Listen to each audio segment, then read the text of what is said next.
So hello hi everyone, this is Neha Saini in front of you. तो जैसा कि हमने हमारा जो फर्स्ट चैप्टर था यूनिट एंड डायमेंशंस, उसमें मैंने आपको डायमेंशन से रिलेटेड जो न्यूमेरिकल्स थे वो कराना स्टार्ट किया था डिफरेंट डिफरेंट पैटर्न्स पे, जिसमें हम लोग बहुत इंपॉर्टेंट दो जो न्यूमेरिकल थे हमारे, जो कि हमारा फर्स्ट फोर्स का था, सेकंड वर्क डन का था, दोनों बहुत अच्छे से कर चुके हैं। आज जो मैं आपको क्वेश्चन कराने वाली हूँ, एक्चुअल में वो क्वेश्चन आपके लिए थोड़ा सा अप लेवल का हो सकता है, थोड़ा सा आपके लिए कंफ्यूजिंग हो सकता है, क्योंकि ये क्वेश्चन में आपको वैल्यूज को याद करना पड़ेगा। पहले ही कह रही हूँ, इसमें आपको मैथमेटिकल्स बहुत सारी वैल्यूज को लर्न करना पड़ेगा, तभी आप इस क्वेश्चन को कर पाएंगे। क्योंकि जब आप इस क्वेश्चन को देखेंगे एक्चुअल में, तो आपके समझ में आएगा कि सही में इसमें आपको कुछ ऐसी टर्म्स दी गई हैं जिसमें समझना मुश्किल है कि कहाँ पे आपका फर्स्ट सिस्टम है और कौन सा आपका सेकंड सिस्टम है, यानी कि दोनों के साथ कंपैरिजन करना थोड़ा सा मुश्किल हो जाता है। तो इस सिचुएशन में आपको बहुत ध्यान से, बहुत अच्छे से एक एक चीज को समझते हुए चलना है, टर्म्स अच्छे से समझना, अदरवाइज आप मिस्टेक कर सकते हो। तो आइए चलिए फिर शुरू करते हैं हमारे क्वेश्चन को करना। क्वेश्चन में आपको क्या बोला गया है? क्वेश्चन में बोला गया है convert 1 horse power into volt. आपको क्या करना है? हॉर्स पावर को वोल्ट में चेंज करना है यूजिंग मेथड ऑफ डायमेंशंस। अब आपको इतना तो पता होगा कि जो यूनिट होती है हॉर्स पावर भी पावर की ही यूनिट होती है, जो कि हमारा फर्स्ट स्टेप में हम लोग यही देखते हैं कि जो आपको यूनिट्स दी गई हैं वो कौन सी फिजिकल क्वांटिटी की यूनिट्स हैं। अब हमारे ये तो समझ में आ गया कि हॉर्स पावर और वोट दोनों ही क्या होती है, यूनिट्स होती हैं पावर की। बट यहाँ पे आप लोग एक बात याद रखिए कि जो वोट होती है वो तो एसआई यूनिट होती है, लेकिन जो हॉर्स पावर होती है वो सीजीएस नहीं होती। तो यहाँ पे हमेशा आपको एसआई से सीजीएस चेंज करने के लिए नहीं दिया जाएगा। जैसा कि मैंने आपको कराना शुरू किया था क्वेश्चंस इस टाइप के, तब मैंने आपको बताया था कि जरूरी नहीं है आपको हमेशा एसआई से सीजीएस में दे या फिर सीजीएस से एसआई में दे, आपको कोई भी सिस्टम किसी भी सिस्टम में चेंज करने के लिए दिया जा सकता है।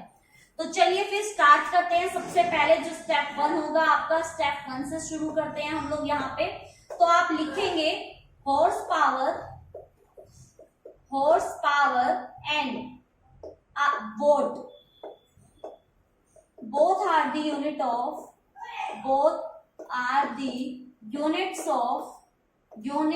of power। दोनों ही पावर की यूनिट्स हैं। अब कौन कौन सी हैं वो देखिए। Horse power is FPS. बता दूं, एफपीएस में इसको यूज किया जाता है, बताऊंगी कैसे। एफपीएस यूनिट ऑफ पावर, यानी कि इसको हम एफपीएस में यूज करते हैं। और वोट जो होती है, vote is SI unit of power, इसको हम लोग एसआई यूनिट बोलते हैं। अब जैसा कि फर्स्ट स्टेप में हम लोग हमारा जो ए बी और सी की वैल्यूज होती हैं, जो फॉर्मूले में हम यूज करते हैं, उसको फाइंड आउट करते हैं। तो सबसे पहले हम पावर का डायमेंशन निकालेंगे। सो डायमेंशनल फॉर्मूला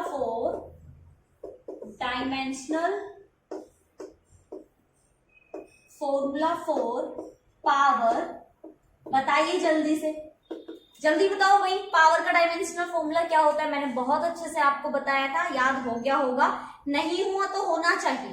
तो जल्दी से मुझे बताओ पावर का क्या होता है, याद है या भूल गए? नहीं है याद? चलिए मैं करा देती हूँ। इसका होता है M1 L2 T-3। अब याद हो जाएगा, कितना इजी सा तो है। M1 L2 T-3, 1 2 3 भी याद रख सकते हो, लास्ट में जस्ट क्या है आपका माइनस है, तो याद रहेगा आपको। ठीक है, अब आपको क्या देखना है? अब आपको देखना है कि हमारा जो हॉर्स पावर होता है एक्चुअल में उसको हम कैसे चेंज कर सकते हैं। क्योंकि देखिए इसमें आप देखते हैं कि इसमें हम पाउंड में यूज करते हैं, इसको करते हैं ना, तो आप इसको कैसे चेंज कर सकते हो उसको आपको याद रखना है। तो इस वैल्यू को याद कर लीजिए, जो कि मैंने स्टार्टिंग में कहा था कि बार बार आपको ये वैल्यूज याद करनी होगी। तो जो आपका 1 हॉर्स पावर है बेटा, उसकी वैल्यू होती है आपकी 550 इंटू 32.2 पाउंड पर सेकेंड। यानी कि ये जो मैंने आपको वैल्यू दी है, क्योंकि यहाँ पे 1 हॉर्स लिखा हुआ है ना, आपको मैंने बताया था फॉर्मूले में हमारा जो N1 होता है उसकी वैल्यू हमें क्वेश्चन में ऑलरेडी गिवन होती है। तो अगर ये वैल्यू हमें क्वेश्चन में गिवन है कितनी 1 हॉर्स, तो यहाँ पे N1 की जो वैल्यू हो जाएगी वो आपकी ये हॉर्स पावर हो जाएगी। तो ये किसके इक्वल होती है, ये होती है 550 इंटू 33.2 पाउंडल पर सेकेंड, फुट पाउंडल पर सेकेंड, जो लिखना चाहो वो लिख दो। ठीक है, तो ये वैल्यू आपको याद रखनी है, ये आपकी किसकी वैल्यू है, N1 की वैल्यू है। अब आपको सेकंड जो स्टेप करना होता है, बताइए हमारा सेकंड स्टेप क्या होता है। स्टेप 2 क्या करते हो आप लोग, स्टेप 2 में हम लोग एक सिस्टम को दूसरे सिस्टम में क्या करते हैं, चेंज। अब देखो मैं हमेशा क्या लिखवाती हूँ आपको, मैं हमेशा बोलती हूँ ना आपको, या तो आप यहाँ पे लिख दो फर्स्ट सिस्टम ऐसे करके, या फिर आपको यहाँ दिख रहा है ना कि मैंने यहाँ लिखवाया है हॉर्स पावर आपकी FPS है, तो आप यहाँ पे FPS सिस्टम भी लिख सकते हो। यहाँ पे या तो लिख दो फर्स्ट सिस्टम या इस फर्स्ट की जगह लिख दो FPS सिस्टम, और उसको चेंज किस में करना है, वोट में। तो वोट क्या होती है, वोट होती है आपकी क्या, या तो इसको लिख दो सेकंड सिस्टम या फिर इसको लिख दो SI, कुछ भी लिख सकते हो। ठीक है, तो इसको मैं यहां लिखने की बजाय सोल्व में यहां कर दूंगी, मैं यहां लिख देती हूँ आपका स्टेप 2। तो आपका स्टेप 2 क्या है बेटा, यहाँ पे चलिए मैं पूरा लिखती हूँ, मैं FPS सिस्टम यूज कर रही हूँ। क्या है हमारा यहाँ पे FPS सिस्टम, और हमें चेंज किस में करना है, SI में। तो यहाँ आप क्या लिखेंगे, SI सिस्टम। अब अच्छे बच्चे मुझे ये बताएंगे कि इस सिस्टम में हम क्या लिखते हैं, तो आपको याद होगा सिंपली लिखते हैं M1, L1, T1, N1 और U1, ऐसा ही करते हैं हम लोग। याद हो गए होंगे अब तक तो आपको स्टेप्स। SI में आप क्या लिखोगे, सेकंड वाले में सिस्टम में M2, L2, T2, N2 और U2। देख लो अच्छे से, यही काम करते हैं या नहीं, कोई कहीं पे भी कोई कंफ्यूजन आपको, पक्की बात है, कोई कंफ्यूजन नहीं है। तो बस अब हमें क्या करना है, अब हमें कुछ भी नहीं करना, अभी तो मेन काम करना है, ऐसे कैसे कुछ भी नहीं करना, अभी तो मेन काम करना है। अब आपको देखना है बेटा कि FPS में आप लोग मास किस में मेजर करते हो, लेंथ किस में मेजर करते हो, टाइम किस में मेजर करते हो। असली काम तो अभी है, बाद में तो सिर्फ फॉर्मूला में पुट करना है और सोल्व करना है। मेन काम तो अभी करना है ना आपको। सेकंड स्टेप में आपको फाइंड आउट करना है कि जो सिस्टम आप ले रहे हो एक्चुअल में वो कौन सा सिस्टम है।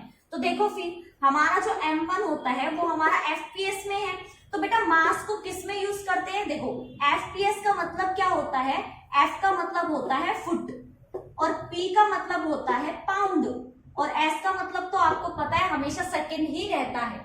तो मास को हम किस में मेजर करते हैं, मास को करते हैं पाउंड में। तो यहाँ पे यहाँ क्या लिखोगे आप लोग, 1 पाउंड या फिर 1 LB भी लिखते हैं इसको, आप पाउंड भी लिख सकते हो, जो आपके मन में है वो लिखो।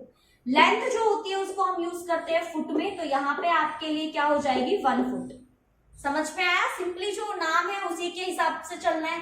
FPS है, F और PS का मतलब मैंने आपको बता ही दिया है, तो आप आराम से मास, लेंथ और टाइम निकाल सकते हो। टाइम आपका हमेशा 1 सेकेंड रहेगा, तो यहाँ पे कहीं पे भी कोई भी कंफ्यूजन वाली बात तो है ही नहीं, तो नहीं घबराओगे ना। यहाँ पे समझ में आया ना आपको, यहाँ पे क्या करना है हमें, सिंपल सा। अब देखो N1 की वैल्यू मैंने आपको बताई थी, ये है, तो आपका क्या हो जाएगा 550 इंटू 32.2। और U1 क्या है, U1 है जो आप यूज कर रहे हो, जहां पे हमारा फर्स्ट सिस्टम है, तो ये क्या हो जाएगा आपका 1 हॉर्स पावर। तो हमने यहाँ पे स्टेप 2 में जो हमारा फर्स्ट सिस्टम था, जो कि हमारा FPS सिस्टम था, उसकी जो भी हमने वैल्यूज लेनी थी वो सारी की सारी वैल्यूज हम लोग यहाँ पे ले चुके हैं। अब सिंपली हमारा क्या काम है, अब हमें SI यूनिट यानी कि हमारा जो सेकंड सिस्टम है उस सेकंड सिस्टम की सारी वैल्यूज को यहाँ पे लिखना है।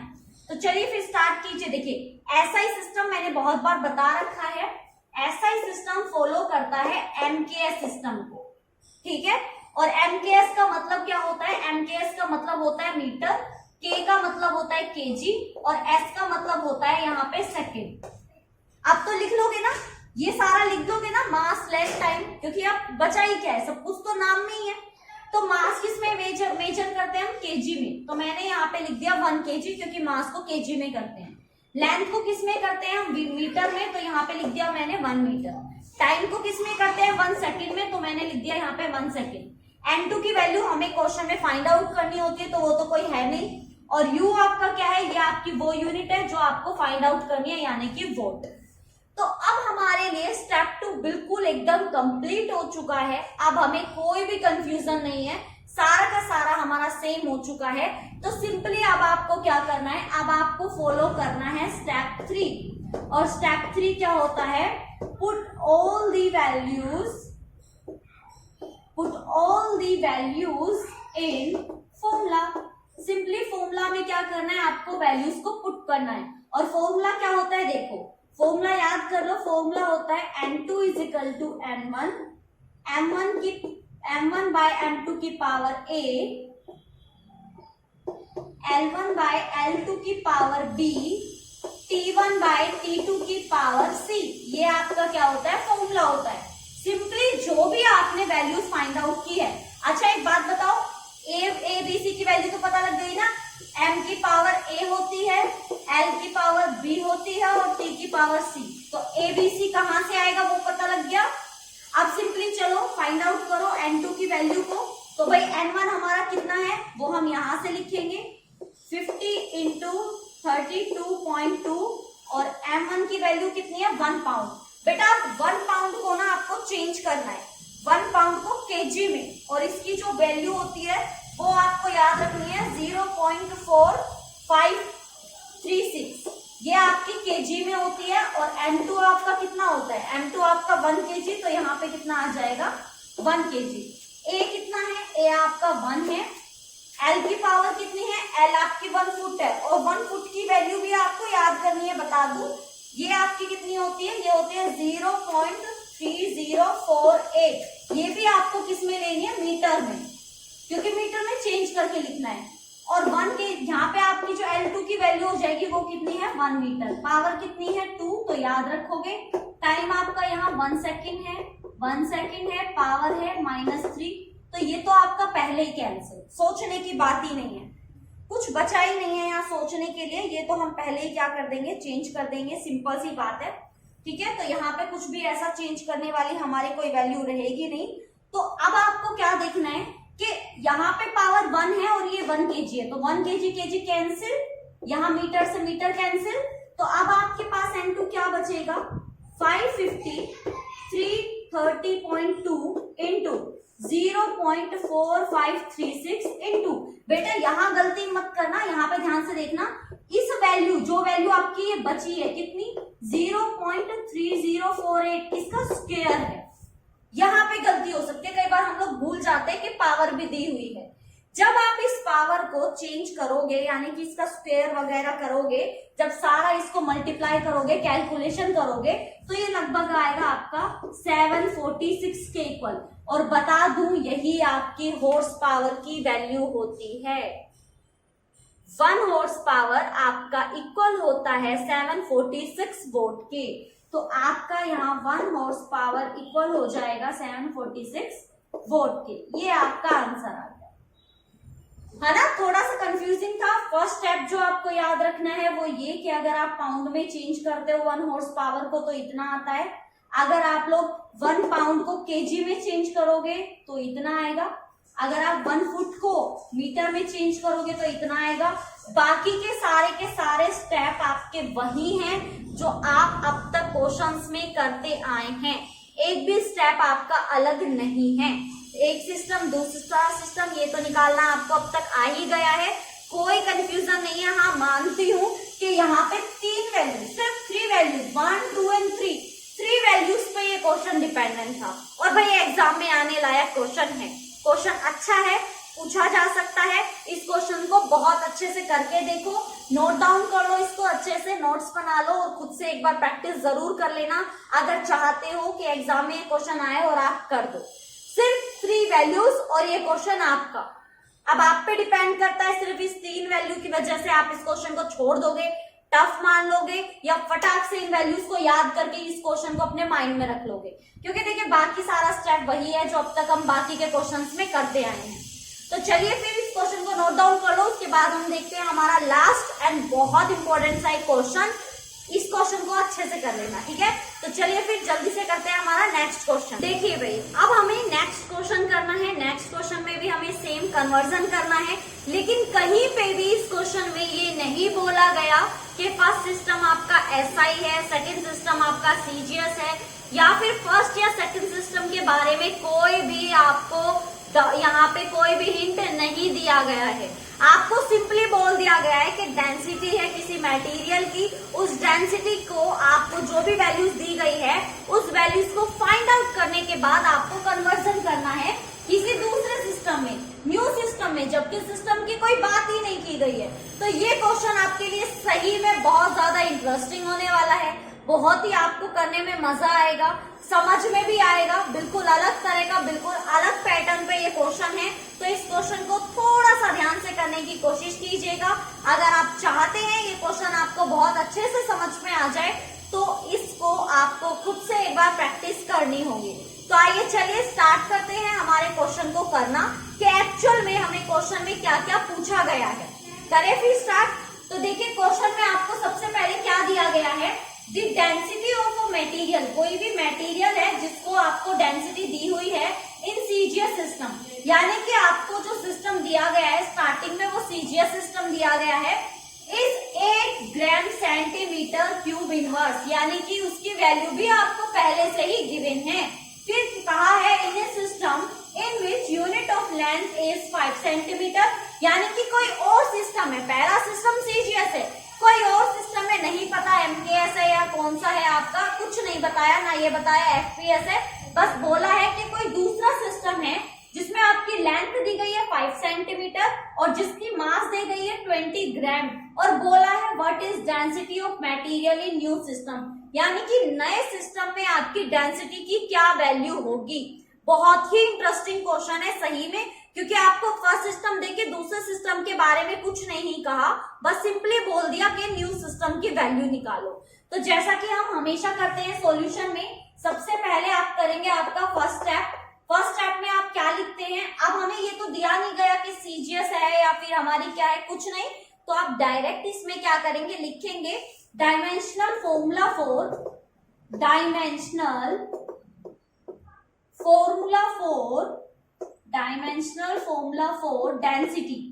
डेंसिटी का डायमेंशनल फॉर्मूला। तो भाई इसको शो करते हैं रो से, और जिन बच्चों को डायमेंशन नहीं पता निकालना सीख लो। ये होता है हमारा मास अपॉन में वॉल्यूम, और मास को हम लिखते हैं एम, क्योंकि मास का डायमेंशनल फॉर्मूला होता है कैपिटल एम, और वॉल्यूम का होता है हमारा एल क्यूब। तो अब जब आप इसको कंप्लीट लिखोगे तो ये हो जाएगा m1 l -3 और t हो जाएगा आपका 0।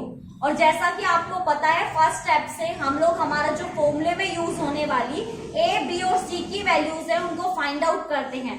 तो यहाँ पे a की वैल्यू आपकी कितनी हो जाएगी 1, b की हो जाएगी आपकी -3 और c की हो जाएगी 0। तो ये आपको याद रखना है सारी की सारी चीजों को।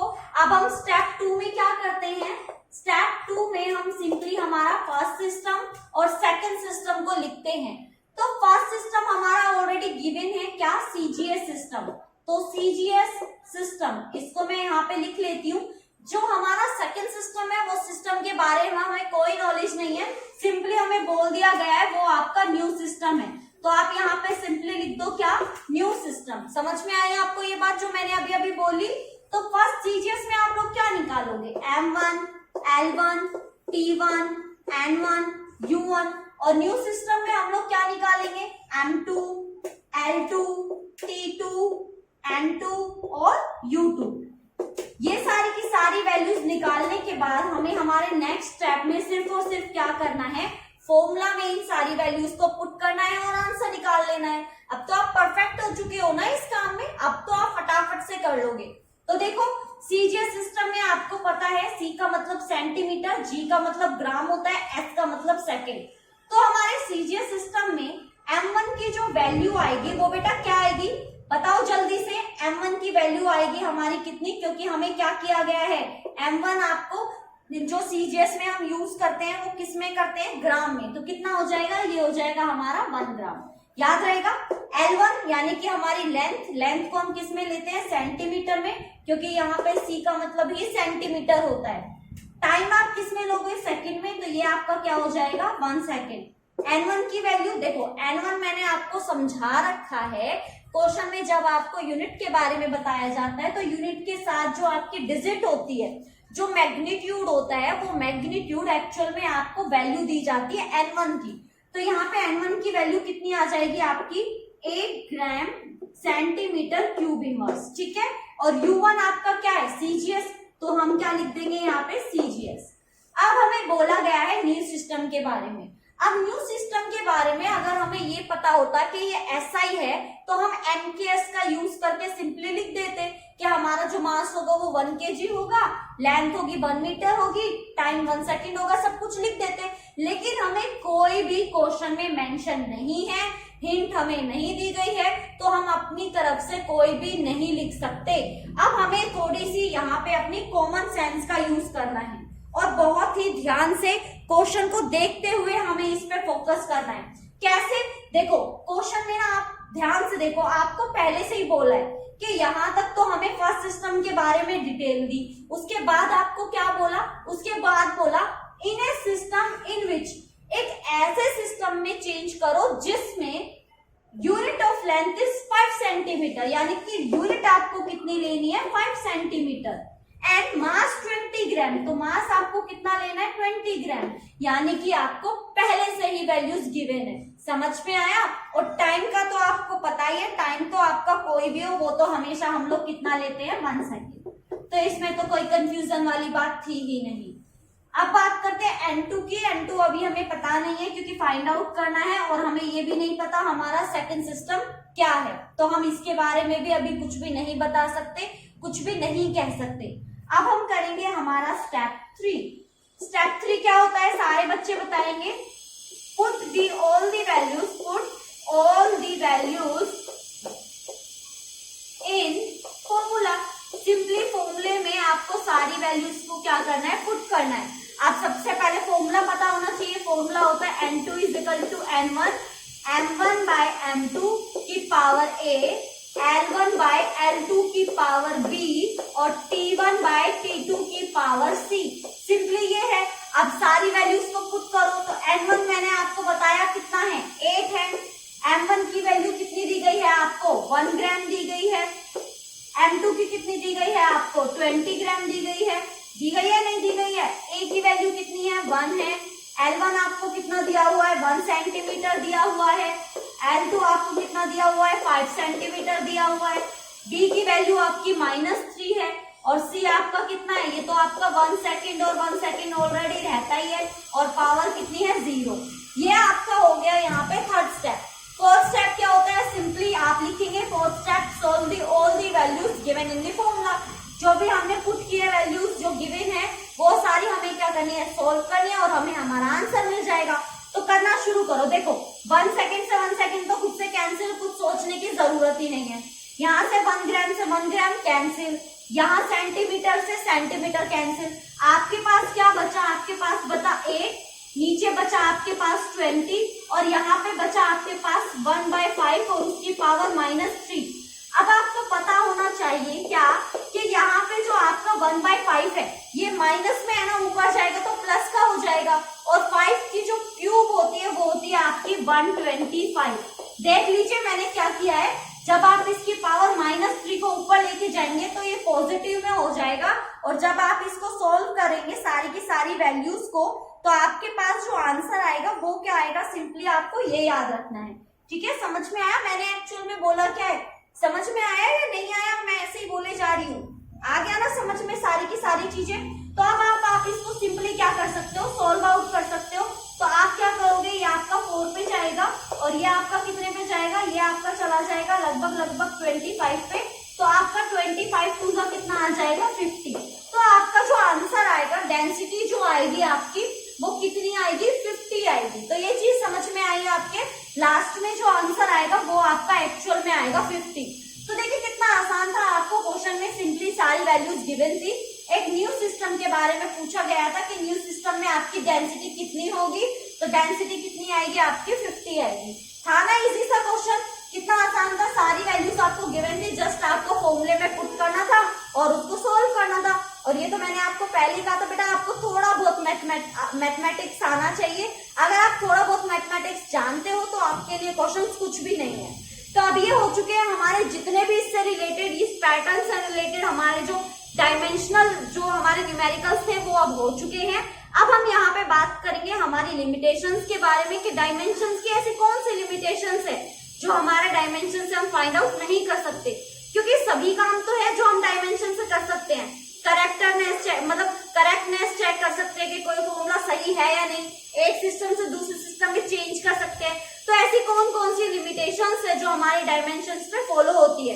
तो चलिए फटाफट से इस क्वेश्चन को नोट डाउन कर लीजिए, नोट्स बना लीजिए, देन उसके बाद स्टार्ट करते हैं हमारे डायमेंशंस की लिमिटेशन। अब हम बात करने वाले हैं डायमेंशंस की उन लिमिटेशंस के बारे में जिन पर हमारे डायमेंशंस काम नहीं करते, जहां पर आकर हमारे जो डायमेंशंस हैं उनकी लिमिटेशन स्टार्ट हो जाती हैं। यानी कि हम उन बातों के बारे में ध्यान देंगे जिन पर हमारे डायमेंशंस काम नहीं करते।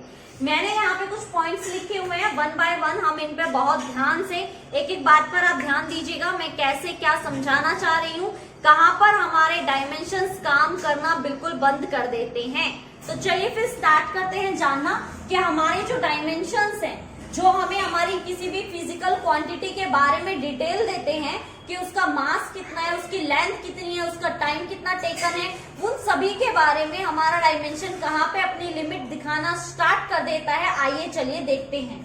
तो आप यहाँ पे फर्स्ट पॉइंट को देख सकते हैं। यहाँ पे फर्स्ट पॉइंट हमारा क्या बताता है, it gives no information about dimensionless constant and pure number. यानी कि हमारा जो डायमेंशंस हैं वो हमारे प्योर नंबर के बारे में और डायमेंशनल लेस क्वांटिटीज जो होती हैं, कांस्टेंट जो होते हैं, उनके बारे में कोई डिटेल नहीं देता।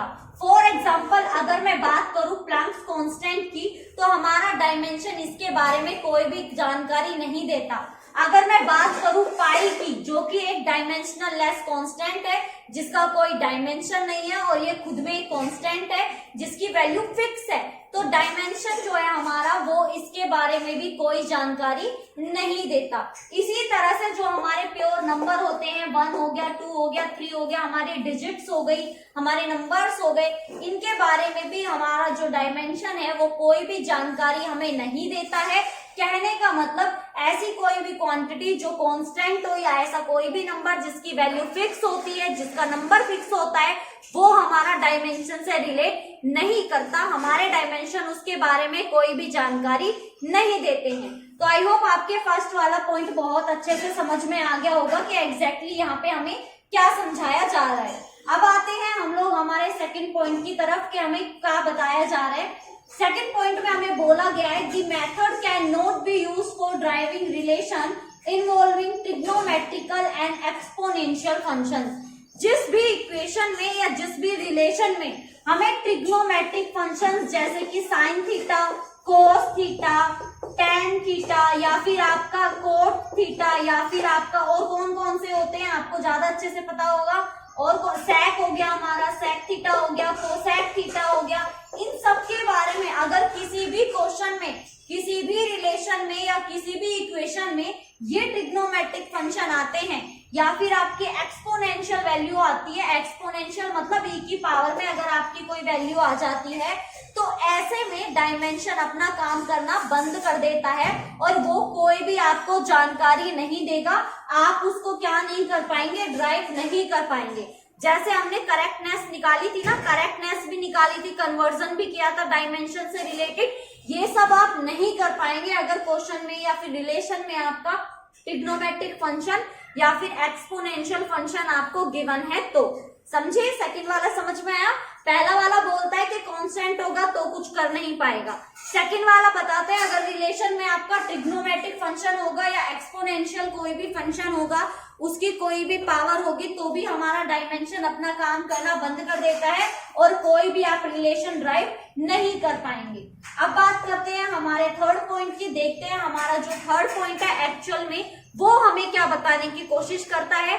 थर्ड पॉइंट में हमें कैसे पता लगेगा कि हमारे डायमेंशन की क्या लिमिटेशन है। तो देखिए यहाँ पे क्या है, it can not be used when a physical quantity depends on more than 3 quantities. यानी कि ऐसी फिजिकल क्वांटिटी जो मोर देन 3 क्वांटिटी पर डिपेंड कर रही है। क्योंकि आप लोग बहुत अच्छे से ये चीज जानते हैं, अब तक आपको पता लग गया होगा कि हम लोग उन फिजिकल क्वांटिटी क्वांटिटी के बारे में बात करते हैं जिनका मास, लेंथ और टाइम हमें फाइंड आउट करना हो, क्योंकि हम जब डायमेंशनल फॉर्मूला चेकआउट करते हैं या कोई भी हम लोग डायमेंशनल से रिलेटेड क्वेश्चन करते हैं, चाहे वो क्वेश्चन आपका करेक्टनेस का हो और चाहे वो क्वेश्चन आपका किसका हो, आपका कन्वर्जन का हो या आपका वन सिस्टम से सेकंड सिस्टम में चेंज करने का हो, हम चाहे किसी भी बारे में बात कर ले, लेकिन हम हमेशा मास, लेंथ और टाइम की ही बात करते हैं। तो अगर कोई physical quantity in 3 physical quantity के अलावा डिपेंड कर रही है तो हमारा जो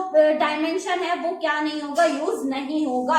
हम सिर्फ उन फिजिकल क्वांटिटी के बारे में डिफाइन कर सकते हैं जिनमें मास, लेंथ और टाइम के बारे में बात की गई है। तो कहने का मतलब क्या है कि अगर कोई ऐसी फिजिकल क्वांटिटी है जो मास, लेंथ और टाइम के अलावा किसी और फिजिकल क्वांटिटी पे डिपेंड कर रही है तो हम डायमेंशन का वहां पे कोई भी यूज नहीं करेंगे। ये हमारे यहाँ पे लिमिटेशन का थर्ड पॉइंट हमें यहाँ पे बताना चाह रहा है। अब बात करते हैं हमारे फोर्थ पॉइंट की। हमारा फोर्थ पॉइंट यहाँ पे क्या बताता है, it can not be used to drive the exact form of a physical relation if it consist of more than one term. अगर एक से ज्यादा टर्म हमारी यूज की जा रही है तो हम लोग क्या फाइंड आउट नहीं कर सकते, उस रिलेशन को डायमेंशनल के थ्रू यूज नहीं कर सकते। जैसा कि आप यहाँ पे देख सकते हैं, इक्वेशन मैंने लिखी हुई है v equal to u plus eighty.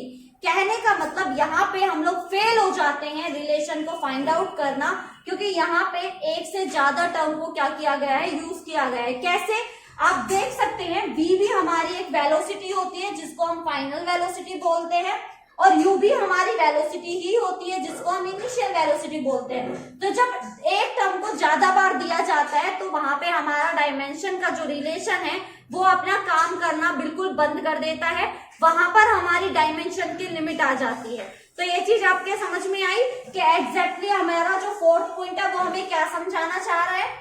Exactly हमें सिर्फ इतना समझाना चाह रहा है कि अगर किसी भी फिजिकल रिलेशन में आपको एक ही टर्म ज्यादा बार दी हुई है तो आप उसको क्या नहीं कर सकते, रिलेशन को ड्राइव नहीं कर सकते, वो हमारे डायमेंशन की लिमिट में आ जाता है। अब बात करते हैं हमारे नेक्स्ट पॉइंट के बारे में, जो कि हमारे डायमेंशनल की लिमिट का लास्ट पॉइंट है। यहाँ पे हमें बोला गया है the method does not make any difference in vector and scalar.